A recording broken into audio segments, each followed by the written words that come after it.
now looking at after furnishing. So what we're going to talk about this week is just your listing photos and a few items you need to be aware of. And then next week is when we get into the actual listing optimization, get into the actual back end settings of Airbnb, and really begin talking about the nitty gritty of all of this. But this is going to be just a high level overview this week. So number one, with your listing photos, you want to start out, there's a few options in terms of how do you get photos for your listing. So number one, you're able to take the photos yourself with your smartphone camera. Some people do this. It's up to you on whether or not you want to do this. If you have a updated iPhone camera, you certainly can make those photos look professional through a little bit of good lighting and extra editing. Absolutely, and that is going to save you a little bit of money. Your second option is to actually hire an Airbnb pro photographer to take those photos. And at that point, the payment for that person is going to be taken out of your future payout. The only problem is that you are not able to actually request a pro photographer until you publish your listing. And in order to publish your listing, you need to have photos. It's very weird. It's very, very weird. But this is why I say typically, for the most part, sometimes you're likely going to want to take the photos on your phone first and then have that published and just have the dates blocked off until you can actually get the photos you want. But please understand, depending on how you frame out your listing description, the information that you provide, people will still book with the photos not looking the best. For instance, with the tiny house, I actually listed that. And Tina, this is like something that, I don't know, maybe good information for you to know, but we'll see. But even with the small house, I listed that before we were actually finished, meaning that I took a photo of just the space that we had. Hey, here's the kitchen. Here's the bathroom. And in the listing information, I stated, we are still working on updating photos at this moment, but here are a couple of details of what we have included throughout the home. And prior to even actually going prior to, I guess, finishing the photos or getting those taken, we had already had 3 bookings done and confirmed that were coming up once we went live for that official date. So what I did with that was when I hit publish, I blocked the upcoming 5 days, and then people were able to book out, meaning for those next couple of weeks. And that allowed me again to start getting some money coming in so that it can then begin paying for itself.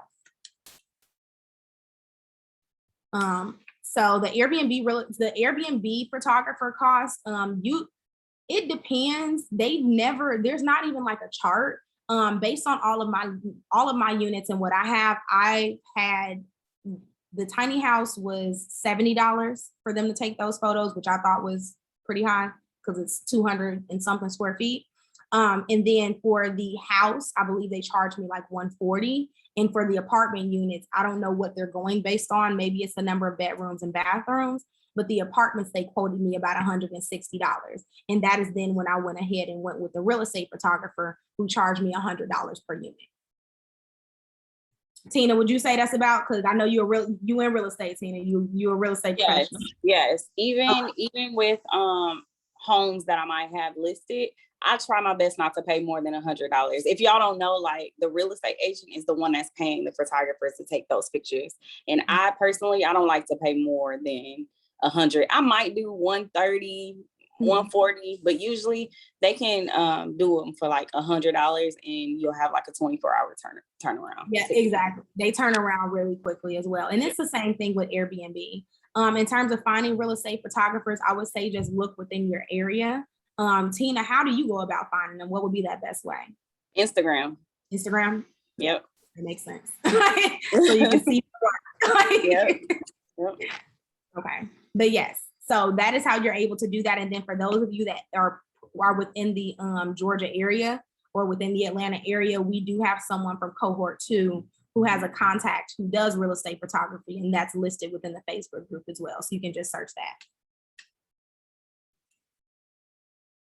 Okay, so then again, just these tips for if you are going to opt to take the photos yourself, or you're going to you have to take them yourself and then get a photographer. Make sure that you're opening all the curtains, the blinds, just turn on everything, all of the lights, because you want as much natural sunlight to come in as possible to get those best photos. Take the photos on a sunny day, so that again, you can take advantage of that natural lighting. Make sure that you are shooting in landscape mode. Landscape mode just means the long way rather than the tall way. Turning your lens setting to like a 0.5 view is really helpful as well, just because it allows you to get more of the space. So rather than zooming in, you zoom out a little bit, and that's what gives that feel that you typically see in real estate photos anyway. Shoot from the corners of the room rather than just head on, getting the walls. The corner, again, allows you to get more of the space so that people can really see what they're stepping into. And then make sure that you include photos of not only the room, but the amenities that you have within the space as well. It's easy to forget about the amenities just because you think, well, I listed them in the listing description. We'll talk about this when we go through the actual settings within Airbnb, but you have to understand that many people will sometimes won't even get to your listing description because they're in the photos looking through those. So that is why we want to reiterate the amenities that we have. So if you have a coffee bar, a snack basket, bed trays, a patio or balcony, don't just mention it in the listing description. Take a photo of that as well, and then have that within your photos too. So as they're going through all of that, they're able to see, oh, wow, there is a coffee machine. I can see which kind they have. There is an iron. I can see what kind they have. Just showing those within your photos and just having them placed in a smart way so that they're showing, but maybe it's not just a direct photo of the iron.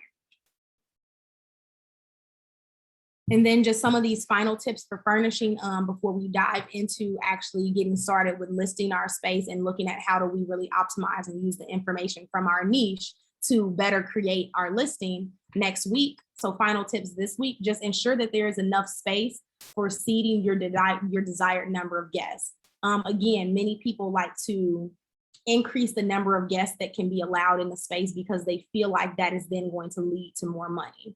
But even if you are doing that, let's say that you do that, make sure that you understand that if you're saying 4 guests can fit within the space, you not only have 4 guests of places they can sleep, but they can also sit too, meaning that there's not just 2 bar stools at the island in the kitchen, and that is where you're expecting everybody to eat. Choose furniture material that can be easily cleaned or washed. We talked about that. Consider multi-purpose furniture, meaning that if it is a couch, it is a pull-out couch. If it is a nightstand, it's probably like a nightstand that can go by the bed, but may also be able to be pulled within the living room. Just different pieces of furniture that can be used in a number of ways. Maybe they're also able to sit on it, but then it turns in and it lets down into a bed.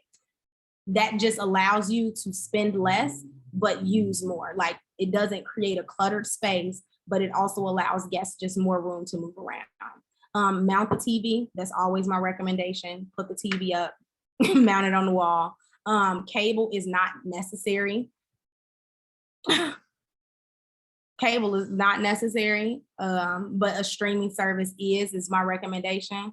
And less is more. Again, do not overcrowd your space just because it is like you would like all of these different items in terms of a love seat, in addition to a coffee table, in addition to a foot stand, doesn't mean that everyone will. Less is really more within all of this, and you want the space to, number one, feel cozy, but you don't want them to feel like they are stepping into someone else's house, even though technically they are. But allow them room to make the space their own, is what I'm saying. And then, of course, create your Showplace HQ account as soon as your space is listed. So Showplace HQ, if you are not familiar, is a website for Airbnb hosts. So once you all actually create your listing and you get it up and running and it's published, that is when you'll officially be able to create your Showplace HQ account. And I will remind you during our check-in call that we have at that time. But Showplace HQ, again, is a site for Airbnb hosts to where you can actually sign up. And if chosen for their different, I guess, campaigns that they run, they'll send you free items for your Airbnb.